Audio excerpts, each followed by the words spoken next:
Good morning, everybody, and welcome to the first Kevin Davis Insurance webinar of 2020, the top 5 coverage concerns for community associations. I'm your host, Sherry Branson, Marketing Manager of Kevin Davis Insurance. I'm now joined by Kevin Davis, and Kevin Davis joins me from Los Angeles. Good morning, Kevin. Good morning, Sherry. How you doing? Doing well, thank you. Doing Well, well. our first one of the new year, huh? Yeah, I can't believe it. 2020, here we are, a new year. We did a lot of great webinars last year, Kevin. We did them about D&O, crime, umbrella, cyber risk, social engineering. We covered a lot of topics. And now we're going to look ahead at 2020 and see what's going on, what people should be concerned about, right? Yeah, exactly. If you think about all the webinars we did last year and all the things we've talked about, I've narrowed it down to 5 key coverages that really going to impact 2020. And that's pretty much our goal is. Our goal is to examine those 5 key coverages and talk about community associations, how they impact community associations. Because at the end of the day, we want to do one thing, and that is to protect community associations out there. Absolutely. And welcome everybody, from all over the country. We have over 100 people joining us today, so we have a great group. I did want to mention a couple of things. There's a questions box on the screen where you can type in your questions. If you guys have any questions about what we go over today, feel free to type your questions into that box, and then we'll answer your questions at the end. We'll do a Q&A at the end of the session. If we don't get to all of your questions, don't worry. We can call you or email you after the webinar to answer your questions. So feel free to type away, send your questions in. And I also record all of the webinars and put them on our website.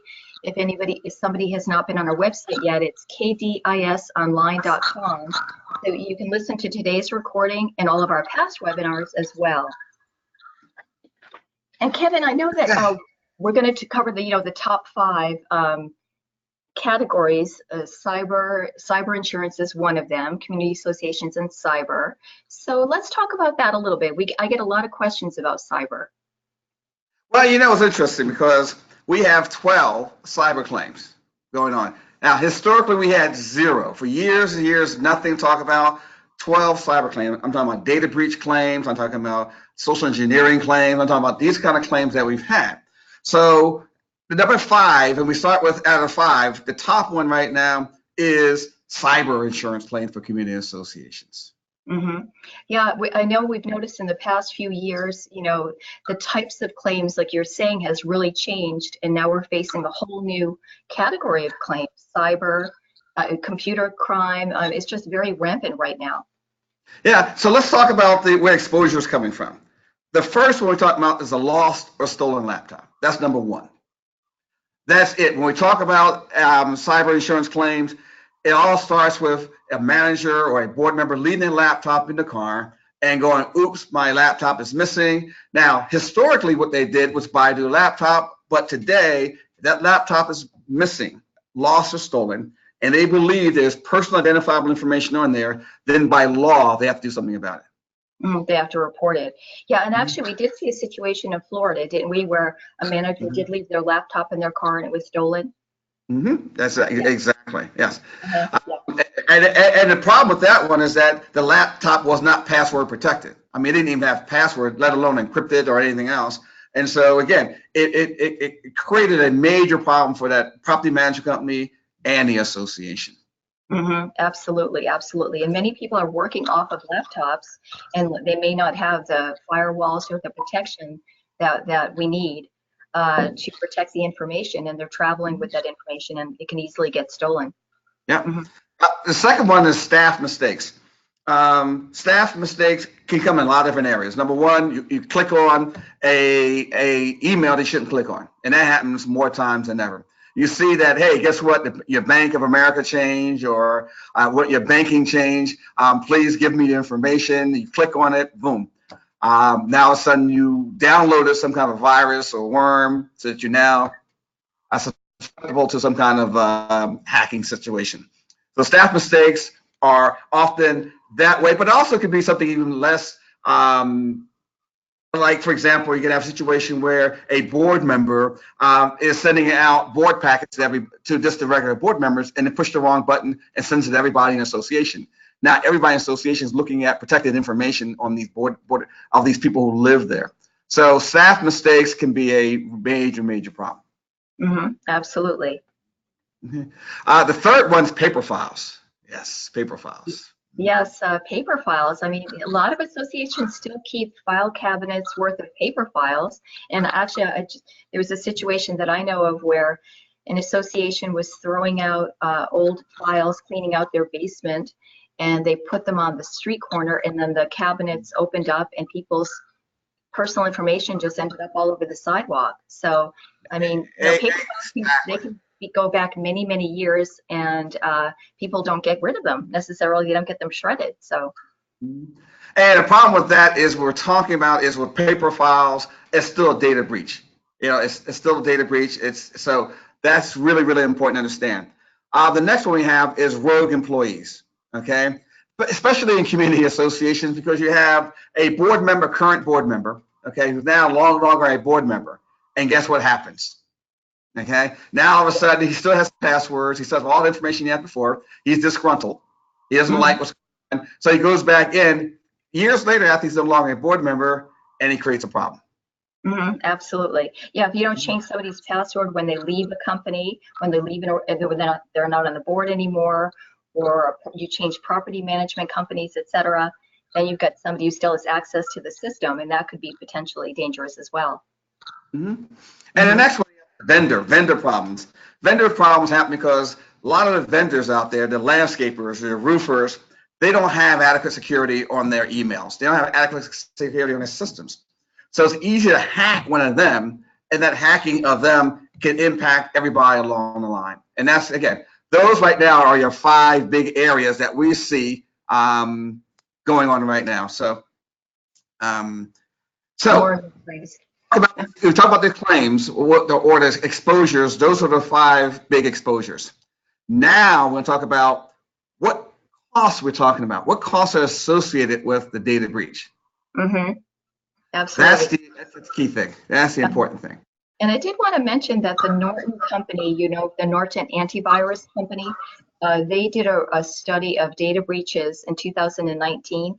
And in the first half alone of 2019, more than 4.1 billion data breaches, records were exposed in the first half of 2019, which was a 54% increase of reported breaches over 2018, the same period in 2018. So more than 4.1 billion records were exposed. So it's a growing problem. It's getting bigger every year. And for us, for community association, what is the cost? How much does it cost for a data breach now? Now, last year, it was like $140 something, or not last year, from 2018 to 2017. Now, the record amount is $150 per record. So it's going up every year. Yeah. So $150. So now the question is this: what are we talking about? What's associated with those records? Okay, what does we mean by the record? Okay, first of all, you have to have a forensic examination. Okay, so whenever what that is, Kevin? A forensic examination is you got to go in there and you look and you see, okay, what is the what happened? Is there a data breach or not? Is it or is this something a notice or potential claim? So you do a forensic examination to really understand what's going on. After that, you have the notification of all the third parties. So you have to let everybody know. Now this is the hard one for community associations, because community associations, you're gonna have 100 units. Okay, and you can have 2 people in each association or 2 people in each unit, and you can say, well, that's 200 records, but you don't know that because you have people who you may have 3 or 4 people in one unit. If you have children or grandparents, and then you may have people who used to live there. So you have people who used to live there, or people who may have rented out a place. So that records may end up being for 100 units, about 300 or 400 records. It can keep growing and growing, and you might not be catching all the people that you actually that are affected by the breach. Exactly. And that's why that notification of affected third parties are really important, because not as simple as notifying the people who live in that community association. You have to find everybody who's been impacted. And again, you do this because of the law says you have to do it. Absolutely. Next one, you have call centers. So you have to have call centers. You have credit identity monitoring, public relations. Those are the key things right now, right off the bat, that happens if you have data breach. Now, if you don't do it correctly, the next one is legal defense. You may be sued because you didn't do these first 4 or 5 things properly. So now you have the legal defense and fines and penalties associated with the legal defense. The key, though, that if you do a really bad job, the state can come in and have you do what's called a comprehensive written information security program. Oh, now that's a long description of something, Kevin. What exactly is that? The comprehensive Okay. Basically, what happens there is that the state can come in and says, listen, you guys are so negligent in what you're doing, and your system is so bad, we want you to write a report to say that how you're going to keep this from ever happening again. So that's how we do that. Okay. So it's like a homework assignment for the association to basically make sure that they protect the records better the next time. Exactly. Okay, that makes sense. Okay, and I see the last one up there is security program. Is that, can you talk about that a little bit? Well, no, it's the whole thing. It's one thing. Part of the whole thing. Okay, gotcha. Yeah, it's called the Comprehensive Written Information Security Program. Okay, that's the whole package. Okay, great. Okay. So we got to put that So together. the bottom line is, Kevin, the costs associated with one single data breach have gone up. They're going up every year, and more of these breaches are happening. So it's very important for these associations to have protection. Exactly. Now, let's go to the next one here. And this is a really important one right now. We're talking about something called e-commerce extortion. Okay?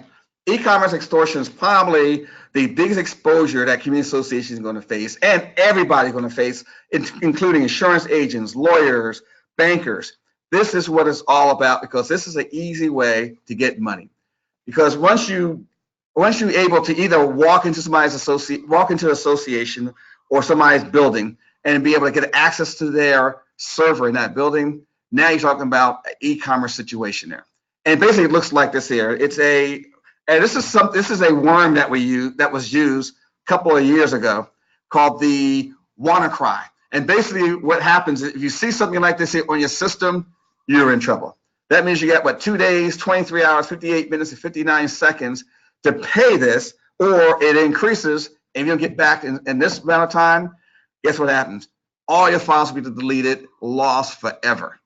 Wow, this is really scary.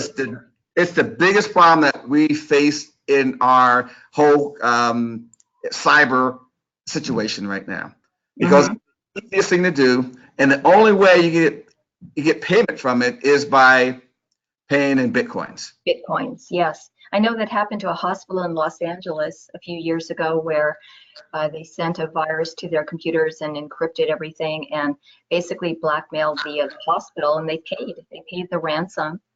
It's happening more and more. I know a town in Florida, it happened to an entire town, city hall. It's happening so often that we can't even get a handle on it. It's such a major problem that and again, once you give the money, there's no guarantee that you'll get your data back, or it's not going to be happening again. So it's one of those things that really you need insurance for that. Again, we're talking about the top 5 issues right now. Number 1 is cyber. The second one is this e-extortion. Okay. The third one is cyber crime coverage. This is interesting because when we talk about cyber is divided up into 2 areas. Number 1 is the data breach part of it. That is losing the data. Number 2 is losing funds. So cybercrime is really about losing funds. Talk about cybercrime, we're talking about several different areas. But the 2 areas that we're going to talk about today, which is happening more and more, and something that people really don't understand and get a handle on. Number 1 is social engineering. Okay. Yes, I know we've talked about this quite a bit, and this is becoming more and more common, like the other ones as well, unfortunately. And we get emails. I mean, I get fake emails at least once a week where it looks very authentic. As a matter of fact, last week I got an email from somebody pretending to be a broker, and I called the agency to talk to them, and they said, yes, sorry, our broker was hacked, and they actually sent out an authentic email that looked just like the broker's email. The signature was the same. Everything was identical. So. Here's a perfect example for community associations. You get an email. You're the president of your association. You get email from your landscaper. The landscaper says, guess what? Your amount you paid is overdue. Please pay it now to avoid any late fees. And guess what? Here's a new routing number. We have a new bank, a new routing number.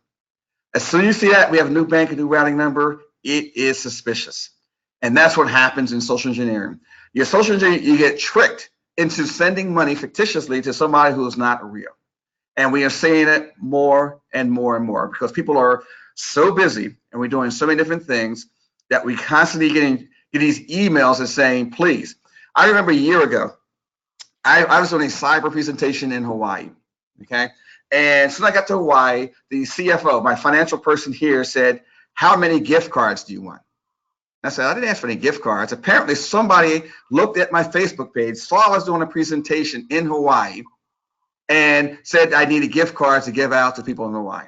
So now, fortunately, she called me and said, what's going on? Or else they would send all these gift cards to some fictitious person pretending to be me in Hawaii, and that wasn't me.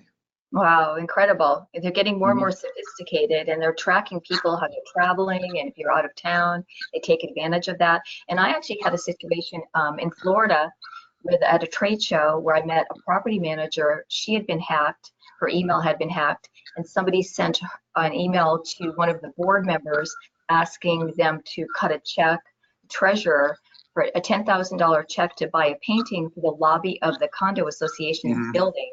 And luckily the board member picked up the phone and called her and said, did you send me an email looking for a $10,000 check? And she said, no. And then they come to find out she'd been hacked. Yeah. It is really, really, really becoming a major problem for everybody, not only community association, for all of us, because we get more time spent getting fake emails, fictitious emails, wanting us to click on it or to give somebody some money. And it's becoming a major problem. The next one, telecommunication fraud, is another one that's happening because, again, we get more and more and more these phone calls over and over again for people who are trying to get us to give them information, give them money, and we look at our phones, if we don't recognize that number anymore, we're getting, guess what? Getting in trouble. Now, this is an interesting endorsement here. This costs about $11 to be added to the crime policy. The problem is this. Historically, when you talk about telecommunication fraud, you're talking about somebody coming into the premises, maybe late at night, and making these crazy calls all over the world. What happened because of technology today, and again, you get these robocalls all the time.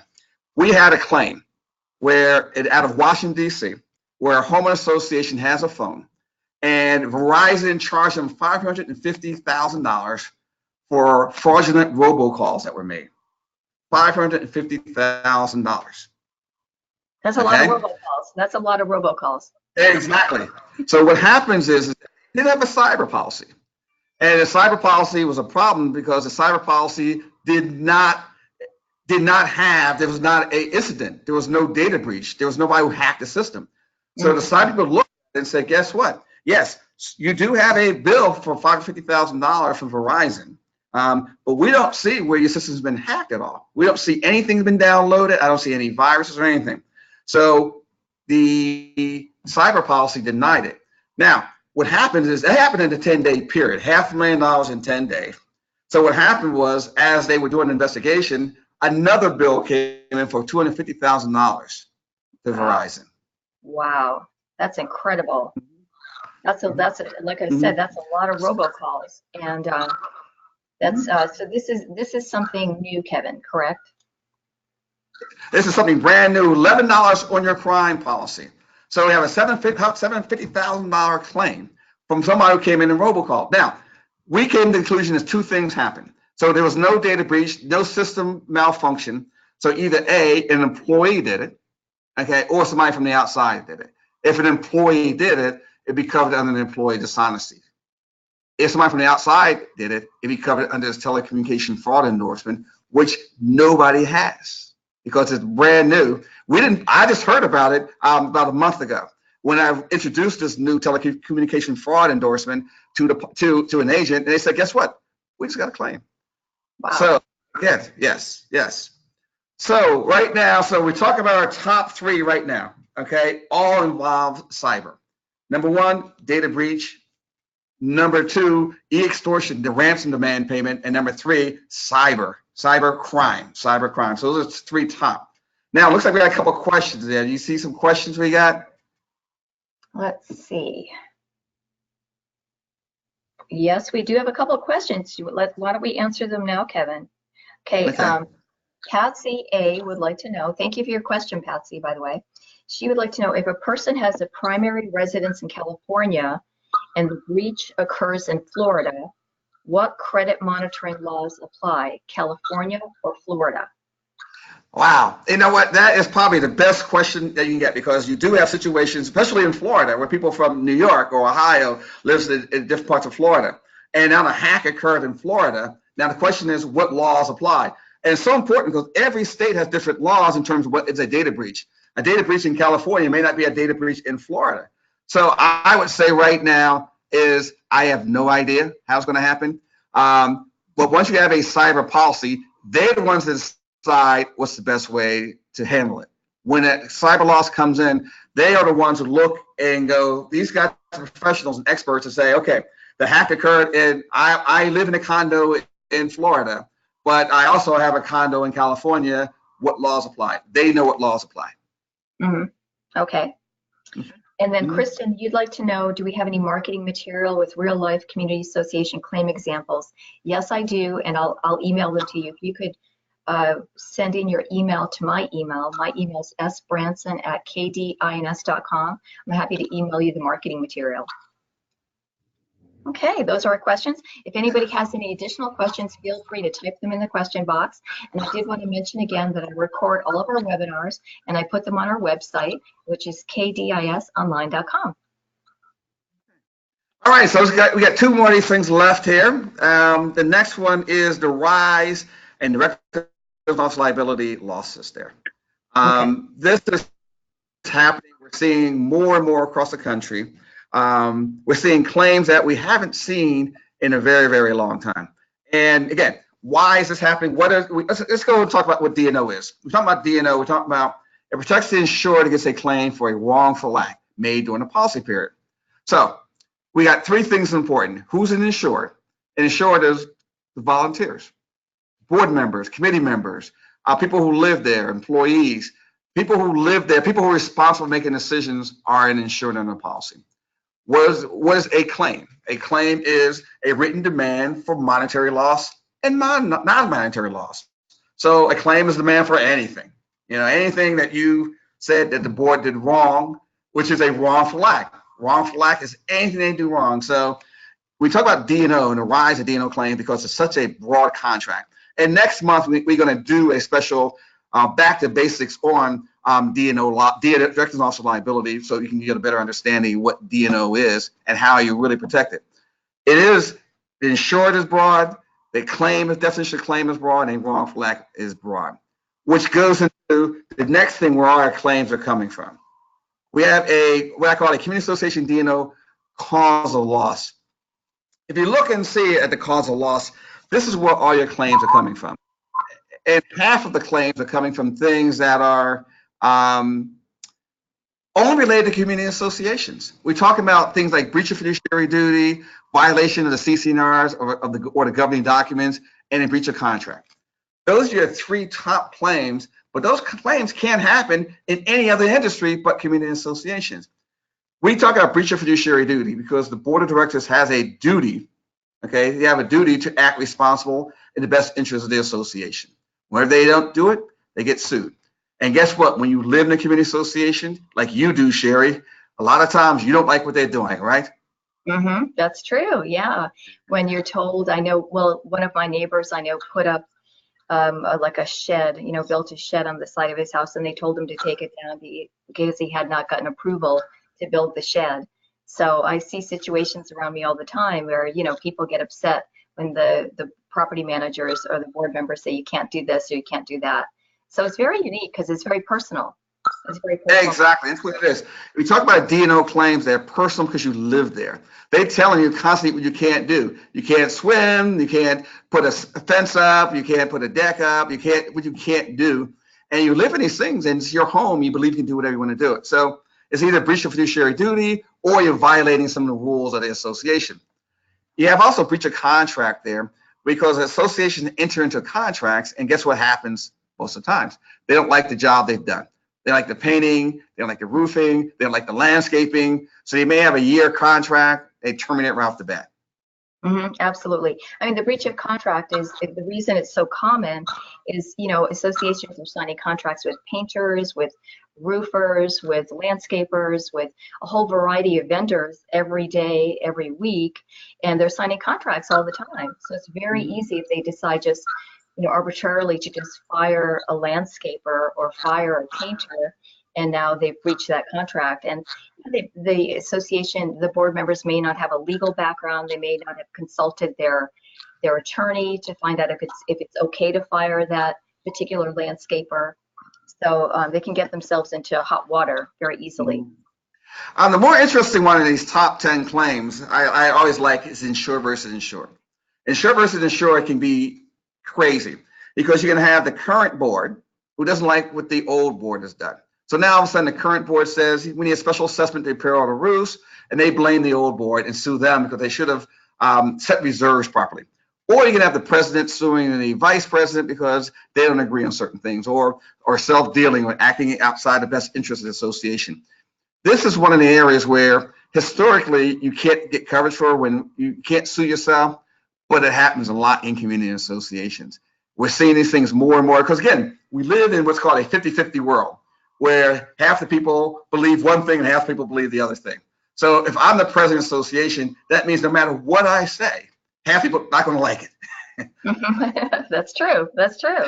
Exactly. So again, that's why you can't please everybody all of the time. That's true. Yes. But today we can only please them half the time. Hopefully half of you are pleased. Yeah. And the problem with the rise of D&O claims because the other half are not happy. They're not happy with the rules. They're not happy with the way things are being handled. They're not happy because of the way they're being treated. They're not happy with the way the money's being handled. They're not happy. And it's happening more and more, and that's why we're seeing a rise in the D&O claims, which also goes into our next area we're talking about, which is the rise in umbrella liability claims. Umbrella, yes. I've been getting a lot of questions about umbrella. I know everybody's interested in umbrella, our policy, etc.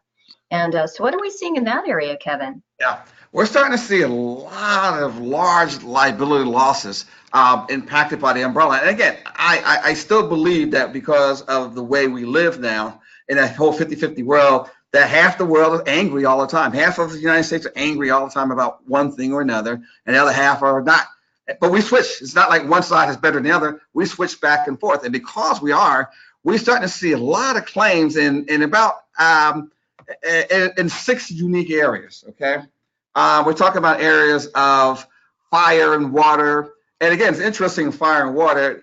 Water should be number 1, and fire should be number 2 because I don't think anything can ever burn in these buildings because they're leaking all the time. I mean, there's high rise out there. There's water dripping everywhere, and somebody got to be held responsible for it. And what happens, they usually go back to the board members and say, guess what? You're responsible for it because you didn't have the system up to date, it was not properly managed, you didn't do things the right way. Absolutely.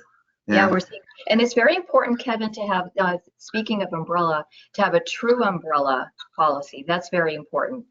Exactly, because a lot of times you just have an excess only policy, not an umbrella liability policy. Umbrella is really unique because, again, it provides more coverages than just a standard excess policy. You look at things like discrimination, which is number 5. Discrimination can be excluded under an excess policy because it's excluded under primary, but because you have an umbrella, it's covered under an umbrella policy. It's the same thing in employment practices. Those 2 things can be covered somewhere else because the excess might exclude it. So when we talk about umbrella liability exposures, these are the 6 areas that we're seeing more than anything else. And they're leading to these large limit losses that we have not seen before. And things like upkeep failure is interesting. When we see a situation where the board of directors did not upkeep, didn't trim the trees enough, didn't take care of the trees. So there's a stop sign there. They didn't trim it, so the person went through a stop sign and happened to kill a person on a bicycle. Okay, and a large loss. Yeah, and I know there was a claim that we saw with a railing, I believe, where they didn't fix a railing on a staircase, and somebody tripped on the staircase. The railing actually kind of came off, and they fell and they got hurt, and that was a big claim. That was a It big was a claim. big claim, and the person was drunk at the time who did it, but for some reason that didn't matter. He still ended up with a large sum of money. Yeah, so we don't know if they would have, fallen if they were drunk or not, but yeah, but it can turn into a claim if the board knew about that railing, that was a loose railing, and they just chose not to fix it. And we had a similar situation for fire. We had a situation where the person was manufacturing things in his unit that was flammable. And all of a sudden the fire caused, he was selling these things out of his unit. So fire came and engulfed the unit, and he ended up suing the board because the board they breached their fiduciary duty because they didn't do their job they should have done. The board, the association document said you cannot sell anything inside your unit. And he sold it, so he held the board responsible for the fire and his loss of the equipment that he lost, and he was severely burned also. Wow. So here he is breaking the rules of the association. He's breaking the CCNRs, and he's suing the board, even though he's breaking the rules. But because they didn't enforce it and tell him, no, you can't have this commercial business in your condo unit, then they got sued. That's so, it. Yeah. So they have to enforce the law, the rules of the association. Otherwise, something like this could happen. And there's a lot of situations, even cracked sidewalks. I've seen claims with cracked sidewalks where people get hurt, tripping and falling. All right, so now let's talk about where these claims come from. We're talking about these umbrella liability exposures, where they come from. And in reality, too, the D&O really falls in the same area. Most of the claims that we see from a community association point of view, okay, is on the East Coast. If you take 95, Interstate 95, from the New England states, Boston, all the way up to New England states, to the tip of Florida, to Florida Keys, at 95, anything east of 95, you're gonna have a problem. You're gonna have a D&O claim, a GL claim, and an umbrella claim. All of them happen east of 95. West of 95, you don't see them that much. You see them all east of 95. And you talk about Texas and Arizona, Nevada. Then you talk about west, on the West Coast, Interstate 5, all the way from the Canadian border to the Mexican border, everything west of I-5, all your claims coming from there. East of I-5, not too bad. Then you have Utah there and Iowa and all these great states that nobody ever sues each other in and get along really well. Nope, not areas there. So when we talk about the claims, if you live in those areas, east of 95 or west of the 5, make sure you get a strong D&O policy, a strong GL policy, and a true umbrella policy with a high limits. Absolutely. Great. Thank you, Kevin. Thank you so much.